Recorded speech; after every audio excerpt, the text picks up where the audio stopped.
Hi, welcome to Board Gems. This is my regular video series in which I cover an older board game gem. And this video is a sequel of sorts for a game that is a sequel of sorts to a game that I've already covered on the channel, and that game is Fits. And so I'll follow the link up there to watch a video on Fits. Now, Fits is a little bit hard to find on the aftermarket now. Its sequel, Bits, that's this here, is easier to find on the aftermarket. One viewer made this a request because Fits is a little bit hard to find on the aftermarket now, but this one's easy to find. So how does this stack up? Well, like Fits, it's designed by Reiner Knizia, published by Ravensburger. It's for ages 8 and up, plays 1 to 4 players. I mean, one player, you're just trying to do a score, right? And the box, I think, says 30 to 45 minutes, the lower range. It doesn't take that long to play at all. The thing that made Fits kind of stand out from other games was it was basically Tetris the board game. Now, there are board games with a Tetris name, but they're all unsatisfying for some reason. All the licensed Tetris games are not satisfying. One of them's a speed game. One of them's, you have the dropping of the pieces in this physical kind of rack, I suppose, but the gameplay is completely different from Tetris. So Fits is the most satisfying to a Tetris fan. Now, the thing about Bits is that even though it shares a lot of DNA to Fits, it's nothing like Tetris. You're no longer trying to fit polyomino shapes together and trying to make as few gaps as possible. Instead, in Bits, you're placing dominoes. They're all the same shape, they're all dominoes, they're all 2 sides, and each side is a different colored square.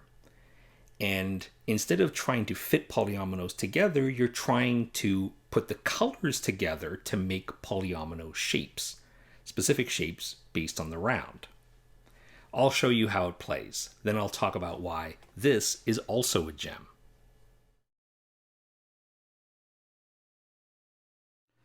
To set up the game, give each player one of these kind of trays with a cardboard tile on it, and then inside you can store the various domino tiles. And so there's various combinations of colors. There's also one gray one, which for reasons lost to time, in our family we call the girder thingy. Just go with it. So each player gets a set of these, and one set has all the tiles with a particular symbol you can see kind of in the middle there. So the symbols are different for the different players.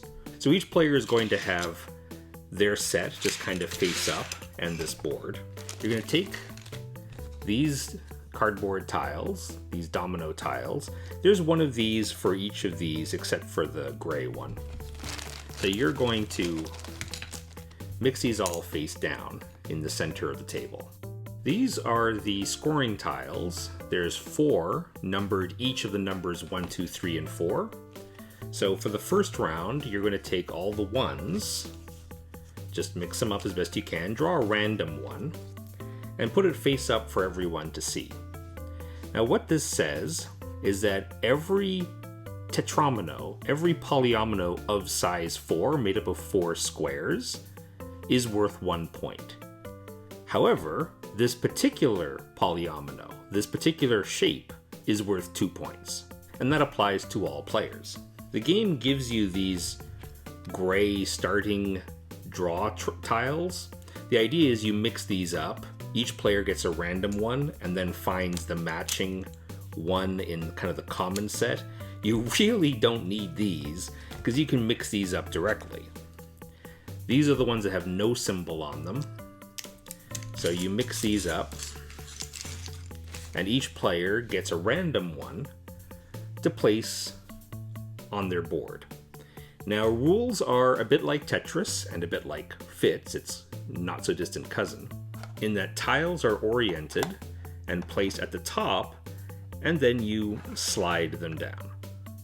So that's why the board, the tray, is a little bit angled to facilitate that. So you can't just put a tile here, for example. It'll have to rest. And so this first tile, based on this, and you can orient it however you want, something like that. And after everyone does so, then you start the round. So the goal is to get the most points when players fill up their board. So that this is the play area, the 6x6 grid. You can't play outside this, so once it fills up, you stop. If you can't play anymore, you're not allowed to go past this line. And you're trying to score the most points based on the scoring tiles that are face up. This is first round, this is pretty simple. Just try to make shapes of 4, especially this shape. Make that shape of any particular color. So let's start going through a few rounds here. So one player will flip over one and call it out, purple, purple. And then everybody finds a purple, purple and places it somewhere on their board. Something like that, for example. If you were to do this, that's fine, but you can never place a piece in here from that point forward. You can't, it's not like Tetris in the sense that you can, try to rotate something like that. No, it's always just straight down. Red, yellow. So again, everybody finds this and places it somewhere. Now, I'm trying to think how to make groups of 4. So I could do something like this and try to make a square of reds or an L shape, but I also kind of would like, if possible, to be able to make that shape. So I'll just continue like this. This is pretty simple. So red, red, here we go. Here's my first shape of 4. I could do something like this or something like that or that. And now I have a shape of 4. If that shape is still there at the end of the round, I'll score 2 points. However, if something like this were to happen, if I were to put a piece here, now this is of shape. Now this shape is of size 5, and so it won't score any points. Only size 4. And that's why you have the gray tile here. Because once during the round, if you don't want to place this tile, usually close to the end of the game where a particular tile drawn, so let's say we flip over and it's a red purple. Well, I just saw the future. Let's say for some reason I really don't want to play that. Then I could choose to instead, to set that aside, place my gray piece anywhere. And the gray piece counts as a color, so it'll help separate the different colors and help keep their shape, so to speak. If I was playing, I might do something like this, for example. I'm trying to make this shape. And just continue like that. Well, here we go. That's not bad. Look at that. I have one of those shapes now. Let's just continue. Let's play one round. It's really easy to explain. We do one round. I don't want to put this anywhere around here, so I might do something like that. Yeah, I can make one of those. Say another 4 shape. And there we go. So these are the pieces left over, didn't have to play them. And at this point, once all players have filled up their board, then you score. So in this case, every shape of size 4 is worth 1 point, and every shape of this particular shape is worth 2. So I score 2, 4, 6, 7, 8, 9. I score 9 points. Each player writes down their own scores, and then you start a new round. You'll take all these tiles, put them back into the draw pile, mix them up again. Everybody takes their starter piece and puts it back into the pile to draw, and everybody gets all their tiles back. So for round 2, you might add something like this. Now every single square that is of color purple is worth 1 point. You'll play one round with these 2 rules. Then you'll add a third rule for the third round. In this case, well, this is going to be a tricky one. Every single square of any color is worth -1. So in this case, what you would do is, if it's purple, it's +1. If it's any other color, it would be -1. That's a very challenging combination. So you can see some other examples of round 2, like that, give some bonus points. And round 3, some more negative points. And then round 4 is the super high scoring one. You want a polyomino of size 5. This particular shape will score you a bonus 4 points. So in the 4th round, you're going to play with 4 of these scoring tiles. So it gets progressively more challenging. At the end of 4 rounds, total up your score, the player with the highest score wins. In the case of a tie, the player who had the single highest scoring round of the tied player wins. That's it. You're ready to play Bits. Let me tell you a little story. Fits, designed by Reiner Knizia, published by Ravensburger, was nominated for Spiel des Jahres and actually got a fair amount of attention in the hobby, in part because of the nomination, but also because of its obvious similarity to Tetris. Tetris has a lot of fans. I mean, it's basically the greatest video game ever made. First or second, depending on what listicle you read. So 2 years later, there's a sequel. Now, how do you think the sequel was received? I mean, it's not a bad game, Bits. It's not at all. The thing about Bits, though, is that while it obviously bears similarity to Fits bears similarity to Tetris. And Bits has basically no similarity to Tetris. You're still getting a random piece and dropping it down, fitting it somewhere. But unlike Tetris and Fits, where you have polyomino shapes and you're trying to close gaps, try to fill as many spaces as possible, in Bits, they're all the same shape and just trying to put colors together into particular patterns. But being a sequel to Fits is obviously going to draw comparisons with Fits for people who were fans of the original game. And a lot of people who were fans of the original game of Fits like it because of its similarity to Tetris, it being basically Tetris the board game. If you're a fan of Fits, you're probably also a fan of Tetris, right? So now here's a sequel. You're already a fan of Fits, you go check out the sequel, and there's not much Tetris there. So this really got very little attention in the hobby, which is a shame, because this is as good as Fits, and actually, in my household, we like it even more. Just talking about the generalities of Bits as well as Fits, they're in a genre of game which is literal multiplayer solitaire. And there are lots of games like this. It's like sometimes it's called a bingo mechanic or mechanism. It was most popularized with Take It Easy, which sold, I think, millions of copies in its history, which is one player kind of announces a random piece or a random number or whatever, and then all the players grab the same piece or use the same number or whatever, and they apply it to their own little game, and everybody's playing their own little identical game, and there's no interaction. Obviously, that's not going to be for everyone, but it is a very legitimate genre, and it's one that is actually quite popular in our household. We like the puzzly aspect. Hey, puzzles are popular now in the hobby, right? People working on their own little puzzles, right? Except that the puzzles are often, mechanisms, right? Oh, this, engine building, stuff like that. These are literal puzzles, basically, right? But they're presented as games, because you go for a score. One nice thing about this genre is, first of all, super laid back, of course. There's no pressure from the other players. There's no take that or anything. You can also play many players at the same time playing the same game. You could have multiple copies of Bits or Fits or Cities or Take It Easy or any of these ones. You get enough copies, you can get hundreds, even thousands of people playing together if you wanted to, and you could arrange it. In a lot of these games, there's very little setup, which is great. You take the game out of the box, each player gets their own pieces or whatever. Maybe you mix up the randomizer and you're good to go. That's it, right? There's no sorting out lots of different pieces. I mean, this has the best elements of those puzzly type games, where, the order is kind of randomized.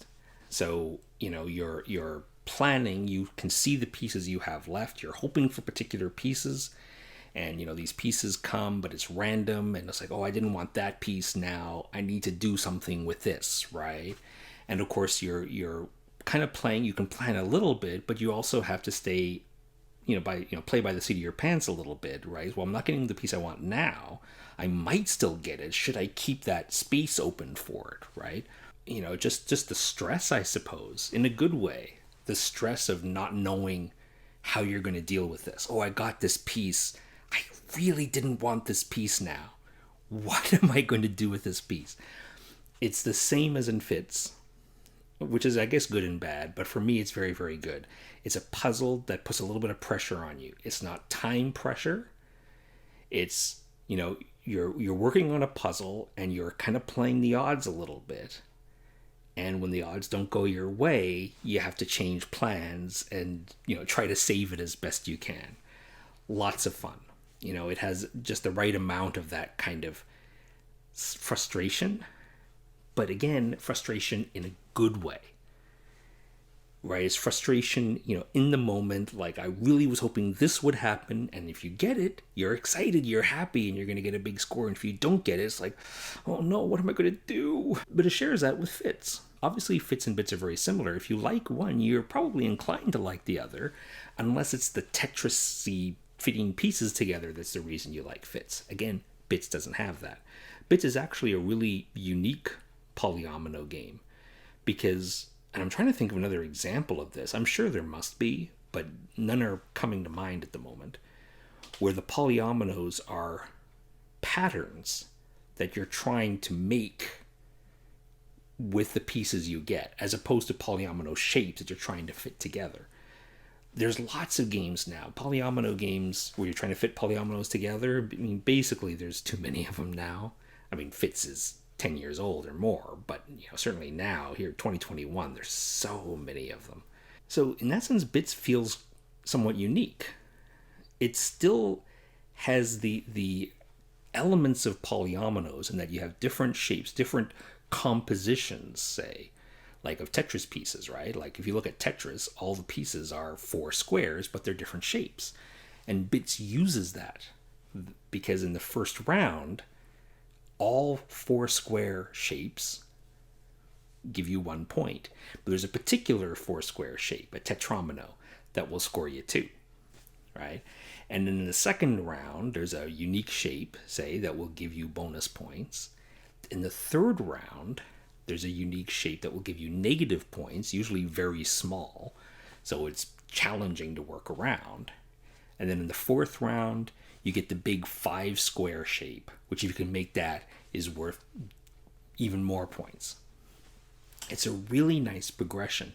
And I love the variety in Bits compared to Fits. So in Fits, the boards 1, 2, 3, and 4 are always the same. The shapes of the bonuses and stuff are always the same. What's different is the order pieces come out. Still fine, still a randomizer, but Bits randomizes it even more. Instead of the bonuses and penalties or whatever being pre-printed on the board, it's particular shapes that grant bonuses or give you penalties, and those shapes change every game. In the box, for each of the 4 rounds, there's 4 different variations. So every game is, there's one of 4 times 4 times 4 times 4 possibilities in a game.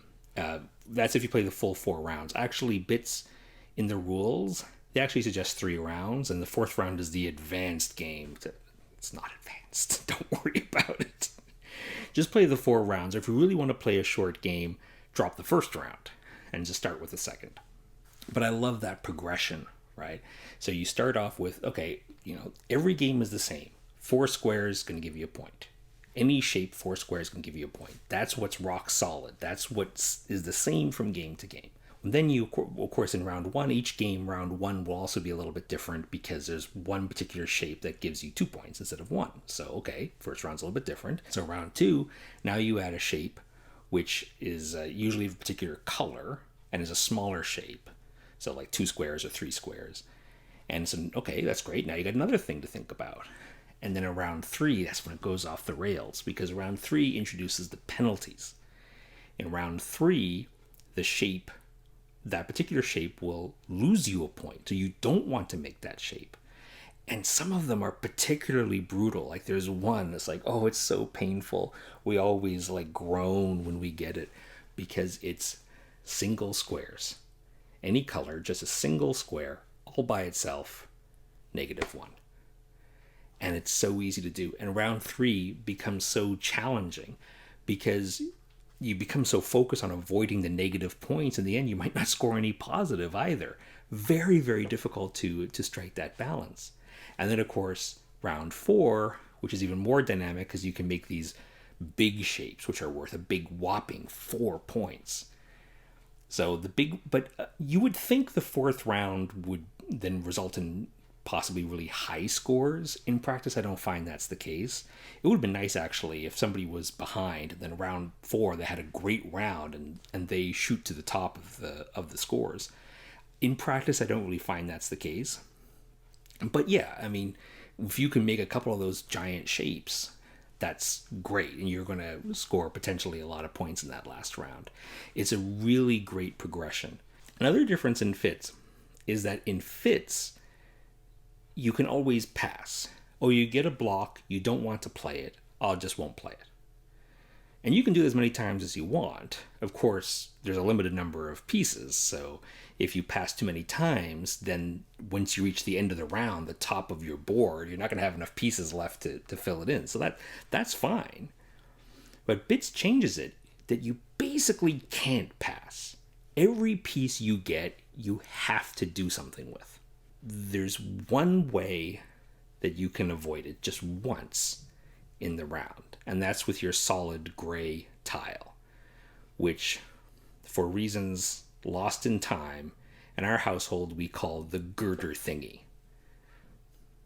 I wish I could tell you how that happened. My son was very young, I know, when that name came out. Who knows what he was exposed to. I think he came up with the name. He was quite young at the time, but it's stuck in our household. The girder thingy. I'm going to place my girder thingy. So the girder thingy, the solid gray piece, you have one of them.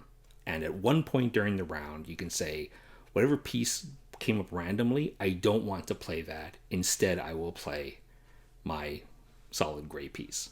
So this is nice because it's a solid color and it's not one of the standard colors. So it's great because it can separate the different colors from each other. So it's great. It's like, oh, this would, I'm scoring points for these shapes, but now this block is going to add an extra square to these shapes, and now they're not going to score. So, okay, I got one time during the round that I can put just a blocker in there to keep the shapes separate. But you only got one. If you use it too early, you have to deal with every single other piece that comes out for the rest of the round. You'll have to find a place for it. And even in the most recent game I played, twice in the 4 rounds, I took a chance and used my girder thingy in the second last turn. And I was playing the odds, like, okay, there's like 5 tiles left that I could get for the last tile to place. And I'm good if it's 2 of them, and I'm okay if it's 2 of them, and one of them is terrible. And I'll lose points then. So I take the chance, I put down my girder thingy, and then the last piece is the one that makes me lose points, because now I can't pass. I have to place it, and it wrecks the shapes. So, that's frustrating, I suppose. But you have to differentiate frustration in a good way versus a bad way. You want games to be a little bit frustrating because that creates tension and that creates anticipation. It creates excitement. It's not necessarily a game that you're going to cheer, whoa, right? Like, I'm not talking about that kind of excitement, but you want to feel highs and lows. You don't want to feel like, okay, the game's over. You want to feel anticipation, you want particular pieces to come out, and you feel really disappointed when particular pieces don't. Fits has that, Bits has that too. There's only really one slight downside, but if you play it a lot, it's not a big deal. So there's 5 pieces that are starting tiles. So each round, you mix them up, and each player will draw a random starting tile and then put it down. Right? So each player starts with a different starting point, but then after that, the games are identical. Well, because some of the ones, like in rounds 2 and 3, some of those shapes require particular colors, it can feel as though some players get a kind of a leg up early, but it's very, very tiny. right? If you're going to get a bonus for having, I forget what it was, 3 purples in an tiny L shape or something, and you start with a purple, it's very easy compared to maybe other players to make that shape early on. And yeah, but again, it's a light game. It's not that big a deal. It's a very, very minor thing, and I wouldn't change it, right? Even if it's like, oh, if I can add some extra rules to make sure it's completely fair and level or something, it's like, I wouldn't bother. I would prefer it this way. Yeah, one player once in a while is going to get a little bit of a tiny, tiny advantage.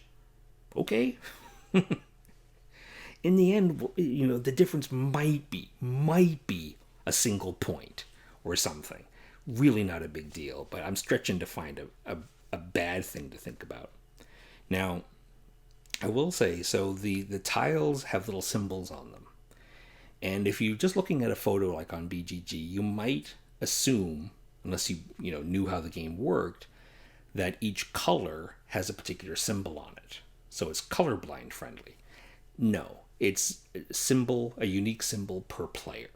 So each player can get a set of tiles, and the tiles, get put away in its own little package. So it's really easy to keep the tiles kind of separate per player, but still in case they get mixed up, right? So it's easy to separate them out by symbol. So one player has all the circles, one player has all the triangles and the squares and the pluses.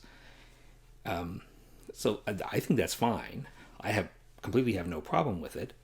I'm not colorblind. Now, I did, for what it's worth, feed it through one of those online evaluators, right? You upload a photo and it's like, oh, here's how it would look if you have this particular type of color blindness versus that kind. And, sometimes it would look like it were 2 different colors of blue or 2 different colors of green, but it felt like they were differentiated enough that I feel like colorblind players could play it. Of course, I'm not colorblind. I don't know anyone personally who's colorblind, at least that I play these sorts of games with. So I can't say for certain. You'll have to make your own judgment. If you're colorblind, look it up, the photos on Board Game Geek, have a look and see if it will be a problem for you. For what it's worth, I fed those images into one of those online evaluators. Looked okay to me. When I first played Bits, it was fine, but I didn't feel like I liked it as much as Fits. But I couldn't really tell you why. Certainly got used to the idea of Fits/Tetris, right? They're very, very, very similar. And Bits, of course, goes in a little bit of a different direction.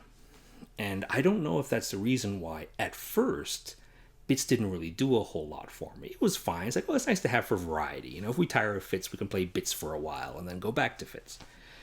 And actually, over time, over the years, because I've had this game for almost 10 years now, I have found that my family actually likes Bits more than Fits. And I think there's 2 main reasons for that. One is a much better amount of variety in the box compared to base Fits. Now, I printed out, there's an official expansion. It was just never produced. Designed by Reiner Knizia. Those are boards 5 through 8. Fits, the base game comes with 1 to 4, and then there's 5 to 8. Those boards are great. But Bits, out of the box, has a ton of variety. Fits round 1 feels always the same. Yes, the pieces come down in different orders, but you're basically doing the same thing. But because of the different requirements of shapes from round to round and from game to game, and you combine that with a different order that the pieces can come out in from round to round or game to game, it just makes it, every round feels like a unique puzzle. I'm not sure, but I feel like in Bits, the emotional impact feels like a little bit more like a roller coaster. The highs feel very high and the lows feel very low. And that's great. You don't want a kind of a level experience, right? You want to feel the anticipation of a new piece coming out and hoping it's one that you can make that perfect shape with. Fits and Bits have that both. But I find that, Fits, these are the highs and these are the lows. And in Bits, these are the highs and these are the lows. So it really feels more like a roller coaster. right? When you get those shapes and you're matching them together, you feel really great, you feel really smart. Now in the end, your score's only going to be a little bit higher than the other players probably, but you feel, so look what I did, right? I got 4 of this shape, and I'm scoring 11 points. Like, oh man, I only scored 8. Okay, it's not that big a difference, right? But scores are really low in this game. It's a puzzle, and you feel like, if you just get the right pieces, you can make the perfect game. And of course, you're never going to get those perfect pieces, so you have to deal with whatever comes your way. I don't know if I did a really great job today explaining why I like bits a lot. Certainly both games are great, and if you like one, you may not like the other. If you like bits, you'll probably like fits. But if you like fits, you may not like bits. It really depends why you like fits. If you like the style of play, check out bits as well. It's a great sequel. But if you love the Tetris part of it, of getting these weird shapes and trying to fit them together, yeah, bits doesn't have that. And that's the reason I think that bits got very little attention when it came out. And nowadays you can still find used copies of this on the aftermarket. Goes really cheap. Even new copies. I want to thank the viewer who requested bits, because they also pointed to me a place you can buy bits from, like a seller, like a private seller, to buy new copies of bits on Amazon for quite cheap. It was like 10 or 12 bucks Canadian, something like that.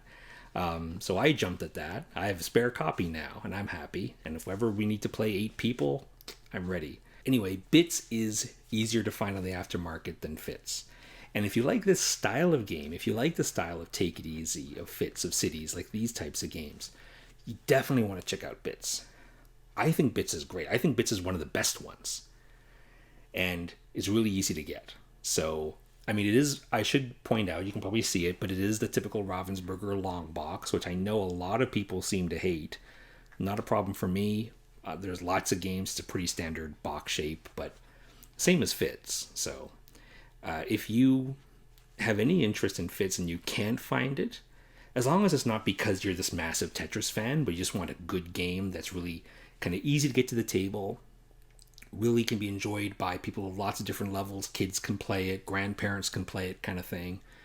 You can even get multiple copies and play the whole family, the big extended family, right? Get all the aunts and uncles and cousins over and play a 12-player game if you want to. Just get a few copies of this. They're going for cheap enough. You could do that if you want to. So I really recommend bits. It's probably not for everyone, but the reason it wouldn't be for you might be the same reason fits or Take It Easy wouldn't be for you.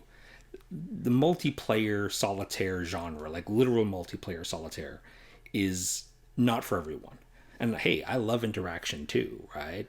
A lot of the games I cover for this channel are deeply interactive, and I prefer those to sort of the big complex multiplayer puzzle-like games that are so popular in the hobby right now. But I do love multiplayer puzzles, but I like this style. Very puzzly. It's not front-loaded with tons and tons of rules. It's not the engine-building kind of puzzle. It's an actual, literal puzzle that all the players are trying to solve, their own puzzle, which is almost the same, but not quite, all at the same time, and just compare scores at the end. Not for everyone. But if you have played other games in the genre, and you like that genre for what it is, you should absolutely check bits out, and there's no reason not to. Super easy to get on the aftermarket. Thanks for watching. Remember, older games like bits don't stop being good just because they have nothing to do with Tetris, and just because new games come out. Take care.